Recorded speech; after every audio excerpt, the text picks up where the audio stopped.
बिस्मिल्लाहिर्रहमानिर्रहीम सल्लल्लाहु अला हबीबिही मोहम्मद व आलिहि वसल्लम। आप देख रहे हैं मुश्ताक अहमद मखदूमी यूट्यूब चैनल। इस वीडियो में मैं आपको दुनिया की सबसे कीमती गाय के बारे में बताऊं, जिसका जिक्र कुरान मजीद की सबसे बड़ी सूरत सूरह बकरा में भी मौजूद है।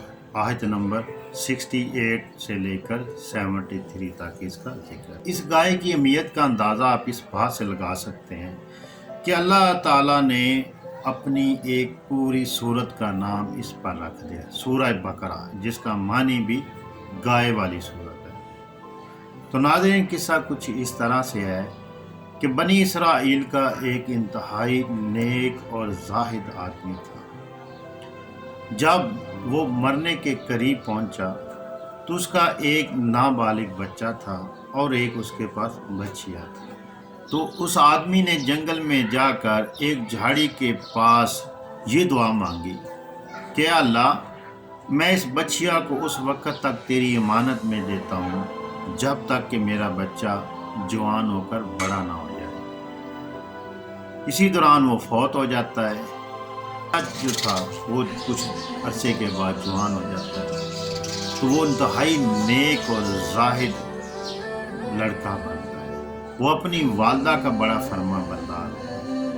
वो दिन को लकड़ियाँ इकट्ठे करता है और जो उससे पैसे हासिल होते हैं उसको 3 हिस्सों में तकसीम करता है। एक हिस्सा वो अल्लाह की राह में दे देता है, दूसरा अपनी वालदा को दे देता है और तीसरा वो अपनी ज़रूरियात के लिए रखता है। इसी तरह उसने रात को भी 3 हिस्सों में तकसीम किया होता है। एक हिस्सा अल्लाह की इबादत के लिए, दूसरा अपनी वालदा की खिदमत के लिए और तीसरा आराम करने के लिए। तो नाज़रीन, मज़ीद डिटेल से पहले अगर आपने अभी तक हमारा चैनल सब्सक्राइब नहीं किया तो आपसे गुजारिश है कि इस चैनल को सब्सक्राइब करें ताकि मज़ीद इसी तरह की वीडियो आप तक पहुँचे। तो नाज़रीन, वो इंतहाई नेक और जाहिद था। एक दिन वालदा ने अपने लड़के को बुलाया और ये बताया कि तुम्हारी मिरास में एक बच्चिया थी जिसे तुम्हारा वालिद जंगल में फलां झाड़ी के पास अल्लाह के सुपुर्द कर दिया था। तुम वहाँ पर जाओ और इस तरह जाकर दुआ करना। जब वहाँ पे वो लड़का गया और उसने अपनी वालदा के बताए हुए तरीके के मुताबिक इस तरह दुआ की, ऐ हज़रत इब्राहीम, हज़रत इस्माइल और इसहाक के रब, जो अमानत मेरे वालिद ने आपके सुपुर्द की थी उसे वापस कर। अभी ये दुआ कर ही रहा था कि एक खूबसूरत जर्द रंग की गाय उसके पास खड़ी थी। वो उसको पकड़कर घर ले आया। तो वालदा ने कहा कि अब इसको जाओ बाज़ार में 3 दिनार में फ़रोख्त करो, मगर ये याद रहे कि फ़रोख्त करने से पहले तुमने मुझसे मशवरा ज़रूर करना है। वो उसको बाज़ार में ले जाता है और वहाँ पे एक शख्स मिलता है जो उसको कहता है कि मैं इसकी कीमत 3 दिनार से भी तुम्हें ज़्यादा देता हूँ, मगर शर्त यह है कि तुम अपनी वालदा से मशवरा ना करना। उसने कहा कि मैं अपनी वालदा से मशवरा किए बगैर हरगिज़ ये तुम्हें गाय फ़रोख्त नहीं करूँगा। वो वापस आ जाता है, आकर सारा माजरा अपनी वालदा को बताता है। तो वालदा कहती है कि वो कोई फरिश्ता हो सकता है, इंसान नहीं। तुम वापस जाओ और उससे मशवरा करो कि क्या हमें ये गाय फ़रोख्त करनी चाहिए या नहीं। वो वापस जाता है और उससे मशवरा करता है कि क्या हमें इस गाय को अभी फ़रोख्त करना चाहिए या नहीं। वो फरिश्ता उसको मशवरा देता है कि तुम इस गाय को अभी फ़रोख्त ना करो, क्योंकि बनी इसराइल के कुछ लोग तुम्हारे पास आएंगे और इसकी मुंह मांगी कीमत देंगे और तुम इसकी खाल में सोना भर कर इसकी कीमत वसूल करना। वो वापस आता है और अपनी वालदा को सारा आके किस्सा बताता है।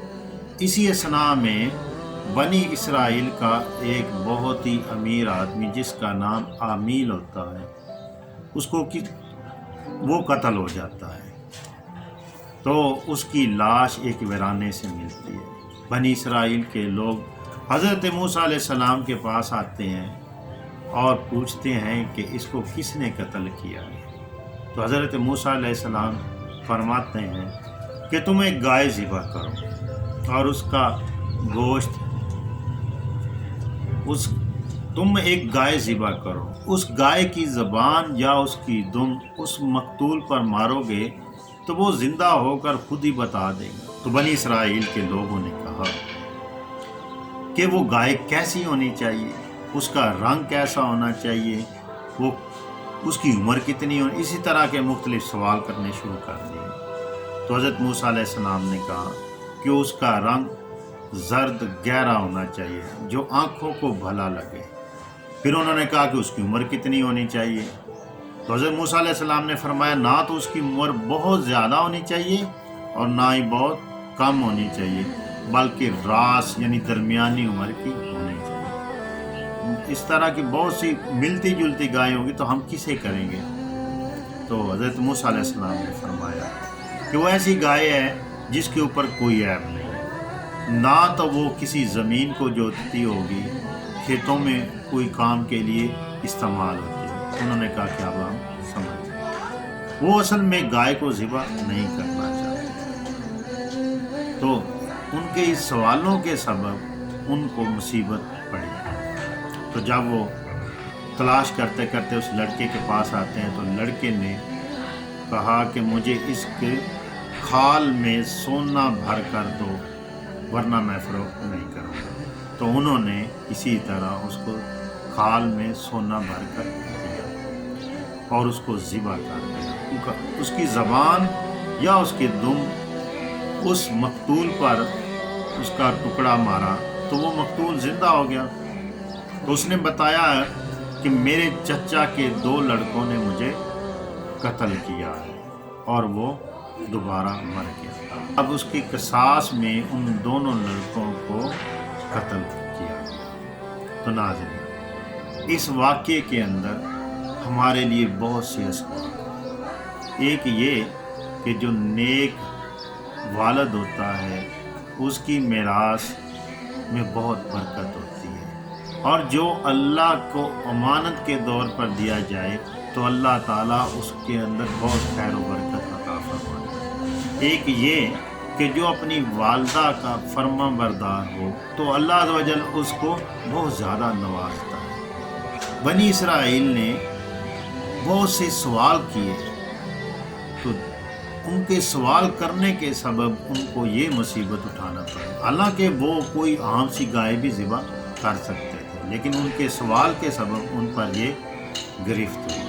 تو ناظرین، اگر آپ سمجھتے ہیں کہ یہ ویڈیو لوگوں کو فائدہ کے لیے ہو سکتی ہے تو اس ویڈیو کو شیئر کریں، لائک کریں، ہمارے اس چینل کو سبسکرائب کریں۔ تھینکس فار واچنگ، والسلام۔